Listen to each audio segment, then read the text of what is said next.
Sure, this will work fine. Cool. So I'll let you talk to this motherfucker over here. No, she's taking pictures.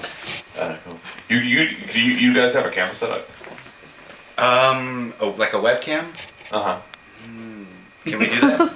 Oh, don't worry about it if you don't. I just want to make sure, because I didn't see you, so I want to make sure I wasn't supposed to be seeing you. Yeah, we don't have one right now. Okay, no problem. Let me pass the microphone around. We'll tell you who these fucks Okay. are. Cool. I'm Tissue. I do vocals. I'm the guy you were just talking to on mic. I play bass. Cool. Sometimes I'll do vocals too. Hi, I'm Mark, and I play drums too. Cool. As Jay, is that guy. and I also play drums. Awesome. Mike? Back to Mike. He talks a lot. Can't help it. Cool. All right, well, I guess we'll just start talking and we'll see how it goes. Sounds good. Cool.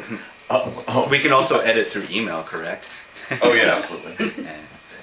Because sometimes I like to redact my. Oh, yeah, no, I'd be happy to send you the transcript once I whittle it down. Fantastic. Cool. Well, I guess let's just talk about new record to begin with. And what you guys were thinking when you went in to make it, and how, if there was anything you had in mind specific for how you wanted to make it, or how you wanted it to come out, or was it just a collection of songs you knew you wanted to get recorded, or? It was definitely a collection of songs that we'd written in a fairly short period of time. We went into the studio with the songs prepared 100%. Mm-hmm. Do we want to talk about how long it took us and how much time we had? Sure. Yeah. We had 4 hours to do it, so Wow. we did it very quickly. Performance. Well, you recorded this entire thing in 4 hours. Yeah, we went into Fantasy Studios, and it was the best studio that Weasel helped us find. Weasel's like, we should go into the best studio and get our money's worth. We went in, totally rehearsed, did the entire thing in 4 hours. Wow. Including load in and load out. And the 45-minute Wow. jam. So you've been working on these songs for a good bit of time then, I imagine. Maybe a year or less. We did Colony Collapse, and by the time Colony Collapse was released, we'd already basically finished the material for this new album. We just, the material was finished, but then we rehearsed it until it was tighter and tighter till we felt comfortable to record it. Cool. Was that a new kind of process to have them that ready by the time you go in the studio, or is that something you guys are used to doing in general? It's in general what we've always done. Well, I guess over the year that you were putting these together and stuff, was there something that you guys had any specific ideas about how you wanted to put stuff together in terms of an album, or just the way you were working, or were you finding over this course of making these songs that anything was happening different than like the last record or previous records? There's always people who come and go through Burmese and shed their influences. Weasel was a gigantic influence on this album, I would have to say. But at the same time, we were all pushing each other extremely hard, which we continue to do it to this day. And we've always done is pushed ourselves as hard as we could. And I think it just came out of that. Anyone else? Yeah, there's a lot of there's some pushing, especially from Mike. Glenn has a lot of Don't drive. say my last name. Okay. Mike has a lot of drive, and he has a pretty pure vision for the band, but also the band is also whatever we make is very influenced by who's in it at that time, and everybody has every album sounds a little bit different because often there's a slightly different lineup, and it has a new signature to it because everybody's different and everybody contributes a new sound for each album. Anyone else want to chime in on that one, or I can ask them a question? I just sort of generally the idea of like, I mean, I know this isn't like necessarily a concept record per se, but I just wondered if you have any overriding thoughts of trying to do anything different this time around, or just noticing that things were different. Oh, I can comment on our process of making the songs. Sure. It's usually start off something really abstract from an idea, and then we all chipped in, and it's more focused on how we feel from the sound, and then a lot of times we wrote a song, but we'll go back and change it, and it just keep evolving, and that's how a sound turn into. Yeah. Cool. Is it tough to decide when a song is finished, or is that something that's sort of intuitive? Like you decide this is really the version that we're going to decide is the song. But usually when we finish writing a song, it seems like, at least personally, I try to find the ending and make it a definitive ending, and we always try to make endings different. However, once the song is finished and it's completed, after the songs are played, we've been around for so many years, we still continue to play songs that we've been playing for over 10 years. They tend to evolve over time, so we're never closed-minded to the fact that our songs can be altered over time. So as far as finding an ending to a song, literally finding the ending to a song, we always find, but as far as finding an ending to the song, that goes on. Okay. Cool. Go ahead. The song can go on and on. Sometimes a song has been written like 10 years ago, and from that time that it's been written, it's been rewritten 3 or 4 times since then. But usually the original stays on the record, and then that whatever it started as will be totally different years later. And that's just a natural, sometimes boredom, sometimes just an idea strikes you and you have to make it work for what you want to do at the time. Cool. And by written, what exactly is that process in terms of like, do you actually, will one person have an idea for a certain part of a song, and you guys will start to play that and add things to it, or, I mean, how formalized is that process? It's not often that, I mean, there's sometimes somebody will have a completed idea that they'll bring to the rest of the band, and bring it to the band and then try to accomplish what they already have preconceived. But a lot of the times it's also just kind of, there's improvisation going on at practice that will turn into something, and then we'll kind of take it as a launching pad to go in a direction. Cool. Exactly. I would say, like, oftentimes, like, we'll I'll feel pressured to write a new song or new songs, and just create the basic skeleton of a song on the spot, and allow other people to fill the flesh on top of it. And then there are times where that body will be evolved over a period of maybe a month into a complete song that at the beginning would have been like a 10-minute long epic, will be reduced to a 30-second long blast of extremity. Wow. It's a collective process. It's one person, oftentimes it's one person brings in one basic idea and the rest of us chew it out. Cool. And are vocals always a part of the process from the very beginning, or is that something that tends to happen a little after like a musical structure has been worked out? Or as far as the beginning of Burmese, it's always the vocals have come along with the music at the same time. As far as the lyrical, the words that come behind the vocals, those tend to come afterwards. But the basic rhythmic structure of the vocals come at the same time as the music is being written. Cool. What do you think is the influence? I mean, probably something you try not to be too conscious of, but the influence of what you've done before on what you're ever currently working on. I'm sort of specifically in terms of this record maybe, but also what you might be working on now or 2 years ago. I mean, how often do you think to yourself, let's let's do something that we haven't tried, or let's take an idea we had in one song and let's flesh it into another direction? Is it ever that conscious?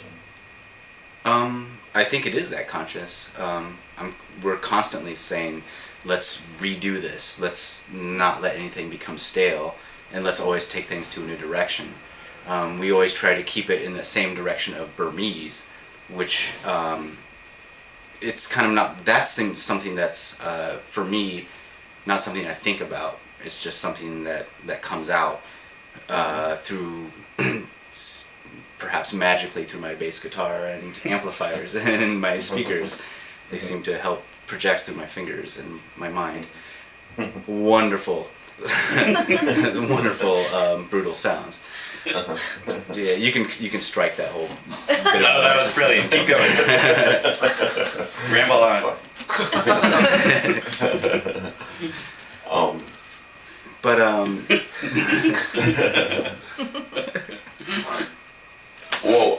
Well, then maybe thinking along these processes still, how I'm just mostly interested specifically in this record, but in general too, the processes for like giving titles and sort of, I guess, just sort of defining the song in that way. I mean, the titles in this, what are these Chinese characters or? They are Chinese characters. Yeah, Chinese characters. And what was the thought process behind that? It goes along with a lot of our Burmese philosophy, as we find our music to be beautiful and brutal at the same time. There's a dichotomy, there's paradoxes going on. One thing is the Chinese characters they're calligraphic on one point, they're pictographic, and on the other end, if someone was to just read it straight out, they wouldn't understand the meaning fully unless they were able to know Cantonese slang, which gives it another meaning altogether. It's a double entendre. Do you want to speak about it, Tishu? I'm going to put you on the spot. Usually, when the lyrics goes, like Mike said, we find the sound of the vocal, how it goes along with the music, and then the content comes later. And usually, our experiment how the sound with the vocal goes along with the music, and then we usually record through cameras and then listen to it later, and then I'll go through them and then try to look for content that is fits in Burmese, and then from then on I just write the lyrics, and then the title of those pretty gnarly. Yeah, it's gnarly, but it's realistic. It's all about realistic. based on real life.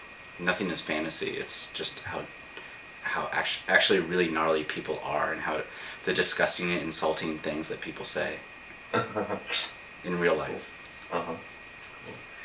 Is there Cantonese in the lyrics as well, or?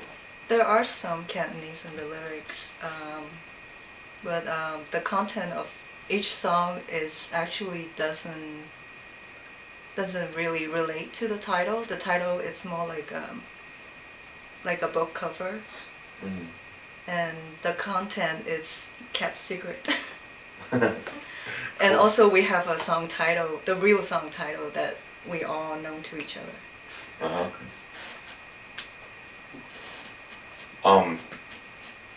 What brought about the idea of doing the longer track at the end? How was that something that came after the other songs, or? We recorded that at Fantasy Studios. It was basically Weasel and us. We all got together and said, let's achieve like an extreme plateau with no crescendo, no decrescendo, for as long as we can do it. Wow. And this was part of the same session and everything. It was made in the studio that Creedence Clearwater Revival built. Really? Aerosmith was playing the next, like a few days after us in the same studio. Not Aerosmith. I think it was Journey. Oh, Journey. Aerosmith played before us. We were Maybe sandwiched. it was Aerosmith. We were sandwiched Never between mind. Aerosmith and Journey. I'm serious. I believe Escape was recorded in that same room. It was amazing. That's nuts. So that long track is basically completely an improvisation, or? Completely. But with everything else, when you come in with, when you say you come in with something rehearsed and written, does that mean that down to sort of every note and every beat is relatively set, or is there still some improv aspects at that point? For the most part, it's all set, but it is chaotic. It's I wrote this phrase down here the other night. I may have been lit. It said structured, chaotic structure, which is how I feel. Like it's completely, it's chaos structured between two structures. Uh-huh. So everything is structured. However, there is room for not necessarily improvisation, but improvement. We're always pushing each other to create the best sonic possibilities, the most things that will tear our hearts out as well as tear our audience's hearts out as they see it. So it's a collective audience, ourselves. Delicious. Mark? Feast. Thank you. There are actually two songs in the album that we have a structure going on, and then there were free forms that we improvise within that song. Yeah. Cool. It's interesting you're talking about the sort of the structure and chaos and stuff, and I just wonder. I mean, it seems like your music's a lot about Was that an energy. What's that? I'm sorry. Was that a yawn? Did that sound like a yawn? I'm sorry. It's late on the East Coast. I'm just curious as to how much you guys can think of your music as sort of chaos versus precision, or is there a way? Is there sort of a point at which those two kind of meet? Or even, I mean, I feel like if maybe playing this music probably has a catharsis to it, but there's also maybe there's a catharsis in being precise too. Is that a fair thing to say? Do you think? Or? Absolutely fair. I think you've hit the nail on the head. It's like two magnets. When you put two magnets the opposite polarity against each other, and they create that feeling. Like even as a child, you play with magnets all the time. At any rate, there is like a precision and a catharsis to it. It's real. Can you strike that whole sentence? That just got directly uploaded, actually. But no, I think you hit the nail on the head. Like we are definitely going for precision, but we rely on chaos in order to achieve that precision. We surprise, like our playing and our instruments and how we play our instruments surprises us every time, no matter how precise we try to be. Without the chaos, it would be stale and boring. Yeah. But without precision, we would be a terrible band. Mark is a brilliant man. I'm also just kind of curious in terms of just the act of playing the music that you make and putting it together and stuff, how much that sort of personally has a cathartic aspect to it for you, just as an act of playing it. Like, is that part one of the attractions of playing the music? If that makes any sense. I mean, as far as daily life, like Sort of, yeah. I don't know. I couldn't imagine not doing it.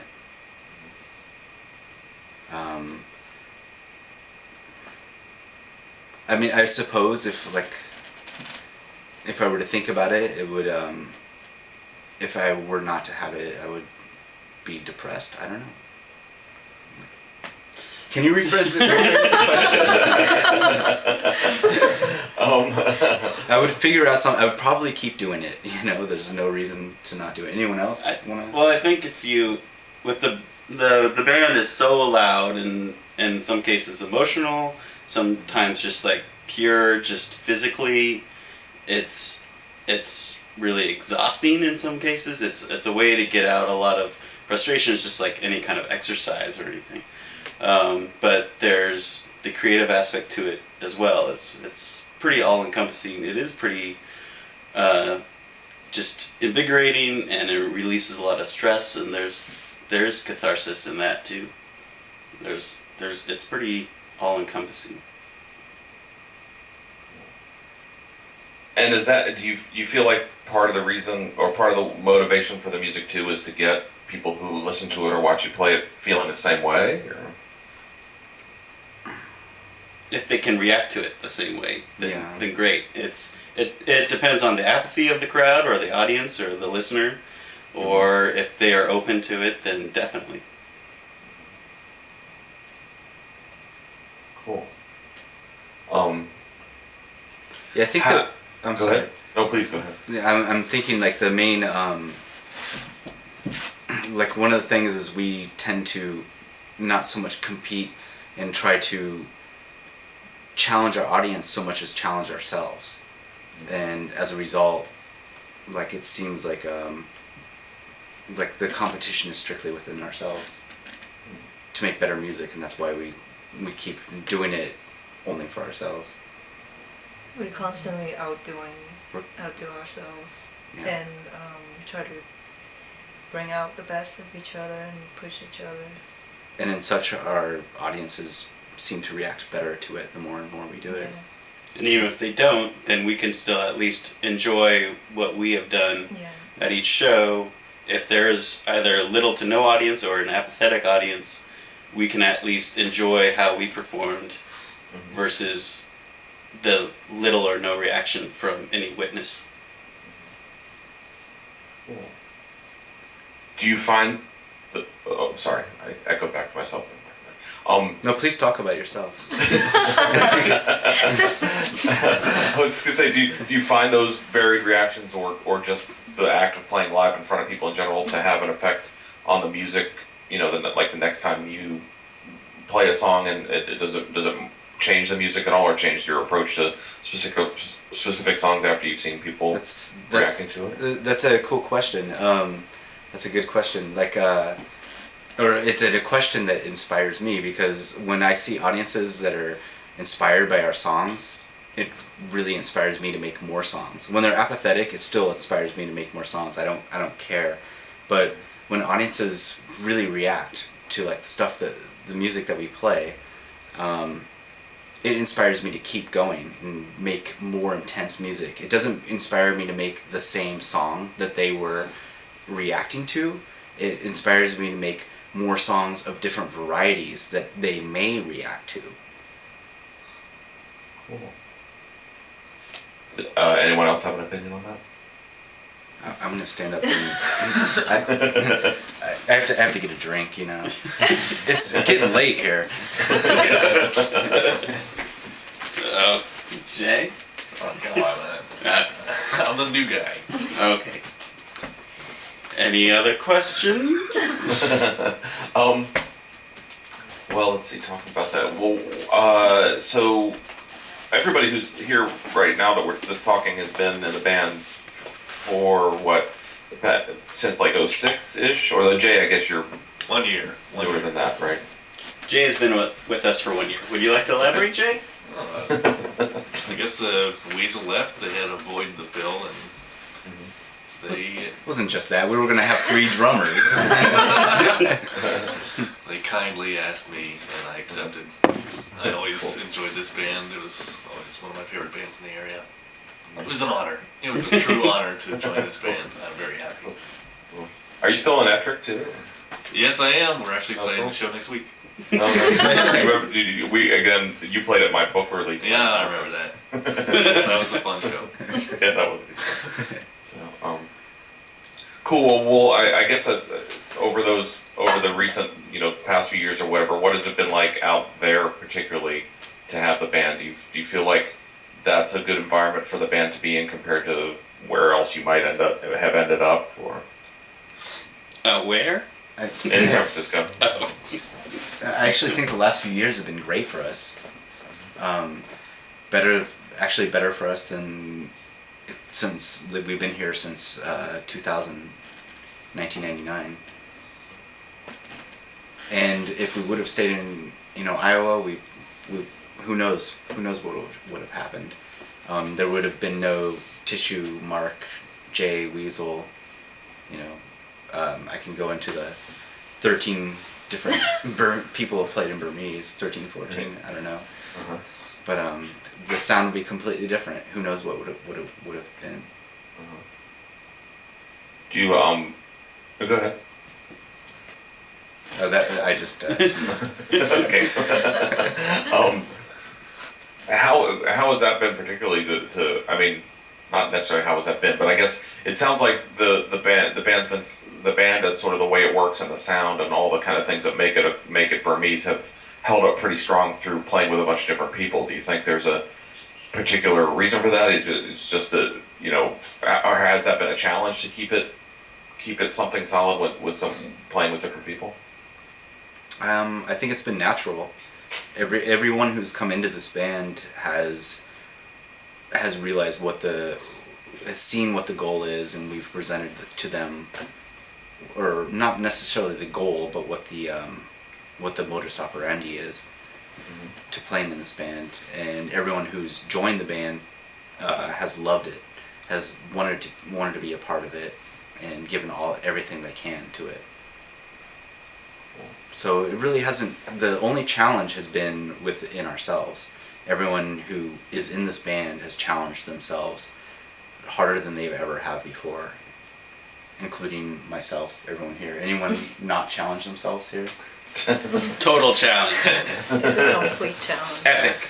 Every time, and we love it, and that's the reason we do it, is to challenge ourselves. And on top of the challenges, it's almost like a family. Like we all reassure each other is doing a great job, even though like it's scary to challenge ourselves. Yeah, we push each other, but we always let each other know that they can do it. Like inspire the confidence in each other. No one would be a member of this band if we didn't believe that they could be a member of the band. You hear that, Jay? Yeah, strike that. Don't put that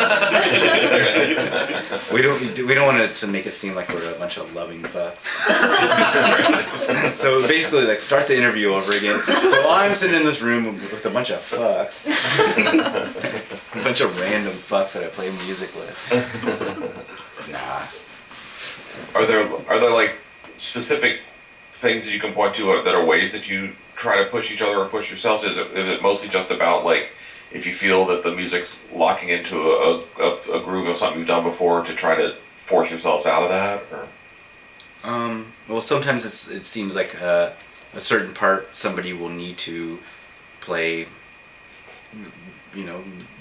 a certain drum beat or a certain vocal rhythm or a certain bass rhythm in a certain way, and we'll tell the other person to do it exactly that way until they do it, and then they have to work on it, and they do it. And if they don't do it... What's the punishment? Exactly. What is the punishment? The punishment lies on themselves. And It is true. it is true. It's kind of how it works. Yeah. It's rough. But it's all about the output. That's like everyone who's in this band is. Nobody cares about the individual. It's about the output, the collective output. Cool. Have there been? Well, I'm sure there must have been. So what kind of things could you point to that have been sort of frustrating about? And I'm not talking sort of internally as much as sort of externally in terms of like it's just hard to be a band for a long time, no matter who you are. And I just even if you have different people or whatever. And I just wonder how challenging has it ever been the kind of thing where you're like you find it disheartening or not, or something. I mean, I guess you said before you can imagine not doing it, but maybe there's another way to say that or something.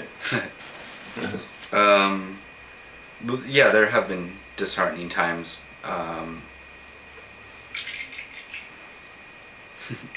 I don't know. I guess I'm thinking more specifically, and I mean, it seems like you guys are grounded enough that this isn't really a big concern. But I know for a lot, there are certain bands who would be eventually like, well, we're we wish that people thought of us in a different way, or we wish more people paid attention, or things like that. And it seems like you guys probably hasn't been a big concern for you for a while. I guess in terms of like that's not going to stop you from making music or.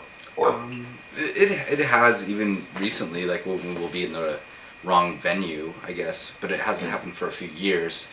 It used to happen years ago, like it would be kind of a consistent thing, especially on tours where we'd end up in a totally wrong venue.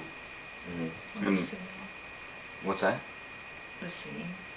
Yeah. What's that? Wrong scene. Wrong scene, yeah, you play in the wrong scene, but I mean, there really is no scene for us, but like sometimes we'll play at places and nobody wants to listen. I don't think that's a problem now. I think part of the thing is we have a lot of speakers and we're really loud, we're very tight, and so it's hard for people to not pay attention, I think.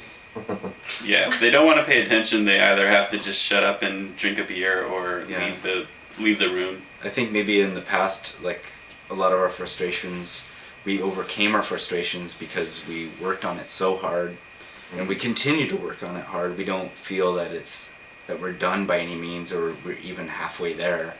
At least for me, I don't even feel like I'm halfway there. But at the same time, it's like, I'll stretch that. but it's more like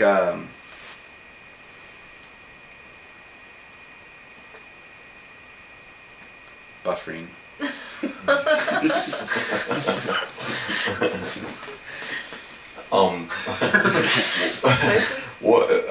I wonder, did you ever feel like sometimes that you do the amount of work you do put in and how much you guys hone each song or work on each idea that you bring in, does it border on obsession in any kind of a, not necessarily a negative or positive way, just sort of, do you find these things to be obsessive things that, I don't know, that's a great question, but it doesn't border on obsession, it is obsession. Like I think like writing the songs for us it's extremely obsessive, and working on the packaging of the albums, like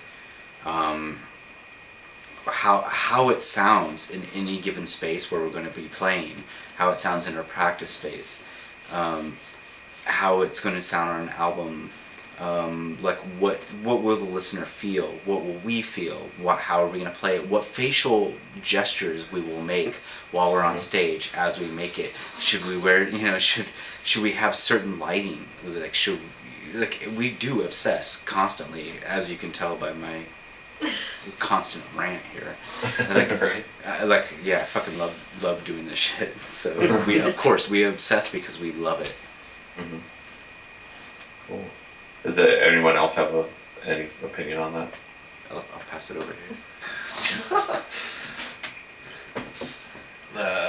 That's about right. He nailed it. Mm-hmm. Nailed it on the head.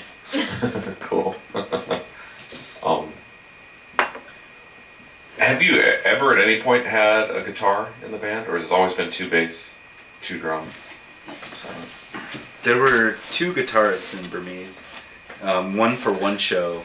It was our friend, his name was Joel Anderson, and he played in a band called Vita Blue, and they got sued by the baseball player and someone from Fish, and so they changed their name to 50 grand, which is how much money they got. But don't put that in your interview, because that's actually proprietary. Or some sort of, they signed something where they can't tell anybody that happened. Yeah, but I guess problem. they did tell someone. So at any rate, he played feedback at one show when we played a cover of Pussy Galore's Constant Pain. Mm-hmm. So that was one guitar player. The other guitar player was Ed Rodriguez, which you may know from Flying Rurban and Dio Hall. Yes, he played one show with us. Yeah. One show. Played multiple practices with us. Many practices. Many practices. he had a really nice set of amplifiers, and it didn't matter what he played through. He could have had a fucking harmonica and his guitar would sound great. He could plug his guitar into a harmonica and it would sound beautiful. Yeah. It was great. But he refused to get a whammy bar, so we had to kick him out. Nah, he moved. I guess I'm just curious because I wonder what you found interesting and either both challenging or fun about the fact that you're relying on this sort of a different, less standard than what a lot of rock bands have in terms of instrumentation, and also just sort of a different set of parameters based on what instruments you've chosen. I think our instrumentation fits with the type of music that we're playing, and also when there's moments where when we need that extra sound, we can always find it, and we don't use pedals like for the most effects we ever use really is just a distortion pedal. It's mostly based upon feedback and the volume and technique, how we play. With the drums, vocals, bass, we basically can cover what we need to. Mark's got something to say. Well, limitations also provide like more experimentation. So, Genius. like the standard guitar, bass, drum setup is kind of been done, and why not get rid of one of those elements and bring it to a basic start point, and then experiment from there, and then double it. Right? Yeah. Well, I'd be interested in particular challenges or just even sort of the process of playing, Mark and Jay playing together and being two drummers in a band, and how that works in terms of like picking parts or deciding who's playing what when and things like that. Is that what's interesting or challenging about that? Well, primarily, a lot of songs are one drummer will experiment with one pattern, and maybe another drummer might take another pattern. A lot of the times, one pattern will dominate and make the better fit for a song, and just the sonic effect of two drummers playing the exact same thing, as well as in a visual effect, is pretty powerful. So oftentimes we'll stick to one pattern for both of us, but occasionally there's parts that do work well with multiple patterns going on at the same time, and at that time we'll let that work its own magic, and we'll work it that way that time. Yeah. Jay, do you have any specific thing to say about that? Well, this was like one of my first bands, like as a drummer, like not being totally improv, like which Edric was just completely improv. So it took me a while to get a handle of like counting, and I'm still getting the hang of it. I can improve in that area much, but two drummers playing the same thing is it's punishing. So, two basses, two drummers, you can't get much more primal than that. Oh, awesome. So Tissue, I have a really original question for you. Okay. How do you get your voice to sound like that? You don't have to answer that specifically. Well, no. I like to answer that. That's cool. Great. It's through a lot of losing my voice and just try to do it as low as I can. I still can't do very low, but originally Mike taught me how to do a lot of the metal voice, and I had no idea how to do it. I mean, I love to do karaoke, and that's where I usually sing. But I still remember my first show with Burmese, and when I listen to it now, I just can't listen to it. It sounds terrible. Not really. Yeah, I guess the sound I want to achieve is it's low, deep, thick, and powerful, I guess. Cool. And so that's something you feel like is a work in progress in a way. Yeah, it's gonna be continuous process. Cool. So, let's see. Maybe a little question back for Mike. When you first started the band back in Iowa, did you have you and or the other Mike have some specific concepts in mind that you? I mean, did you go in thinking you had a relatively defined sound in your head, or is that something that evolved as you started the band?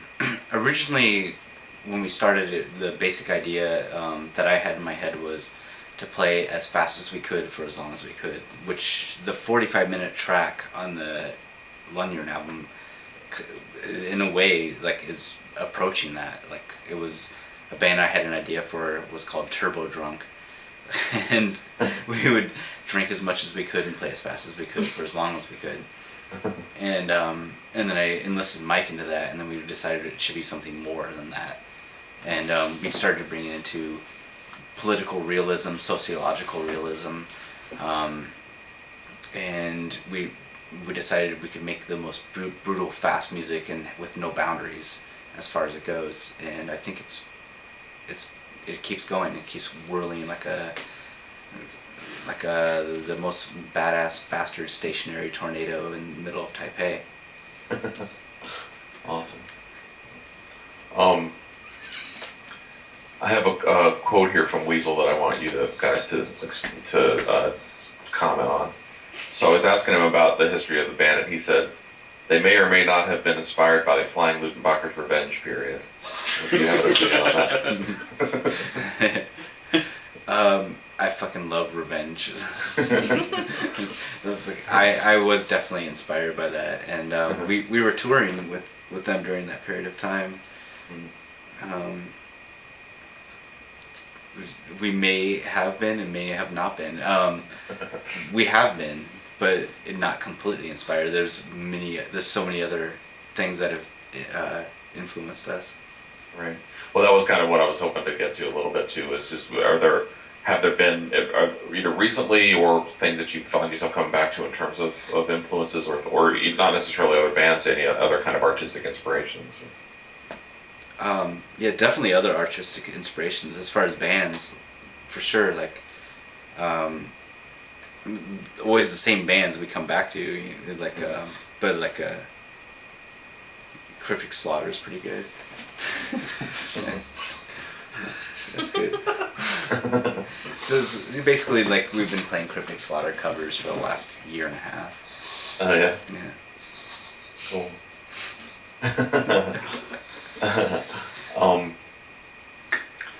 You guys are still pretty into White House, or is that something that you don't think of as much now as you might have been into before? Still love it. Cool. Yeah, still inspired by it. Still love it. Like, touching. Brilliant. Awesome. Cool. I mean, there's so much music that has influenced this band and these people who are in this band. Mm-hmm. That I mean, you could probably we could share through email like all of the millions of influences. I mean, we can go like Wagner and Magma and right. He's just looking at his record collection that's right in front of him. Emerson, Palmer, Gong, Yes. Napalm Death, Drop Dead, DRI. Did I mention Cryptic Slaughter? I think you did. We're like so.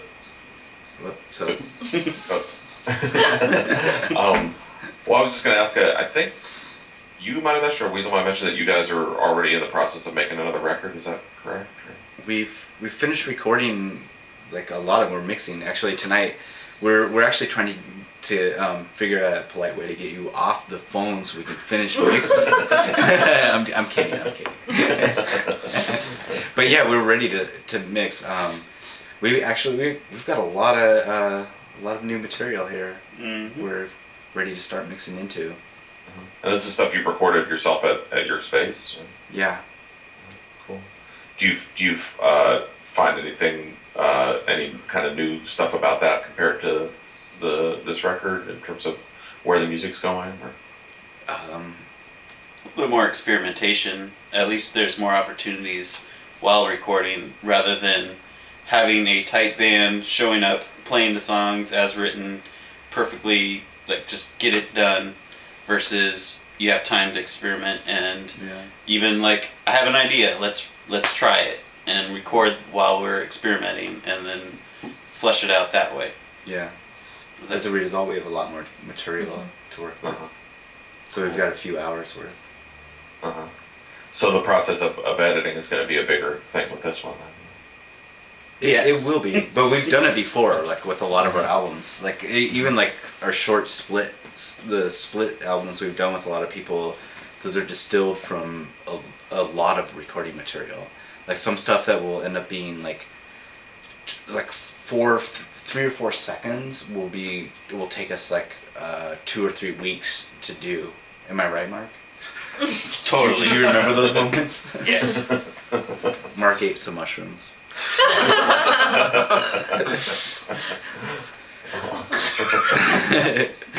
That's cool. San Francisco. It's fabulous.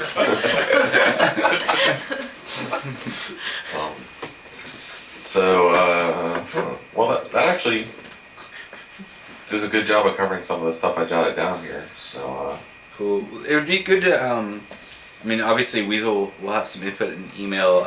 It'd be nice if we can get Mike Green to do some email too. yeah, I mean, he said he'd be up for it. So, Awesome. yeah, and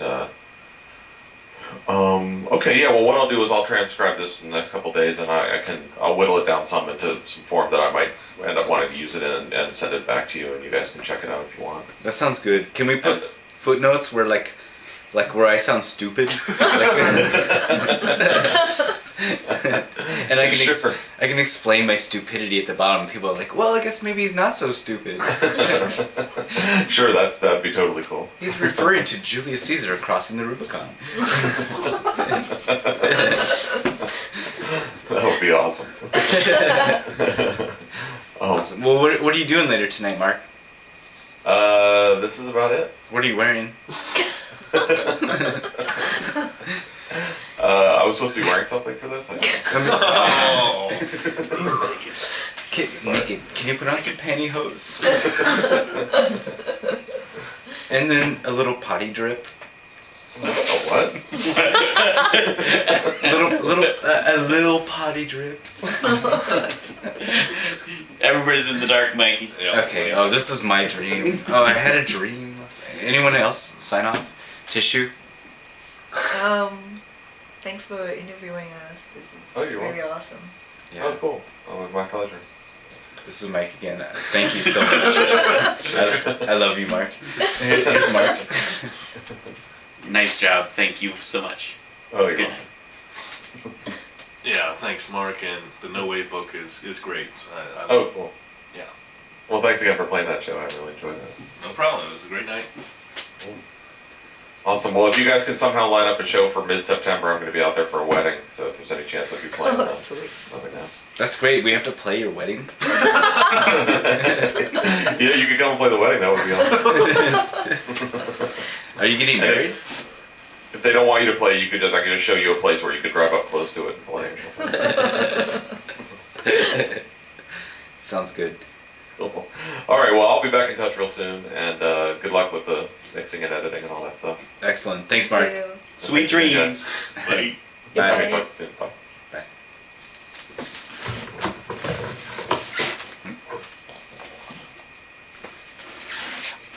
I am so sorry, guys.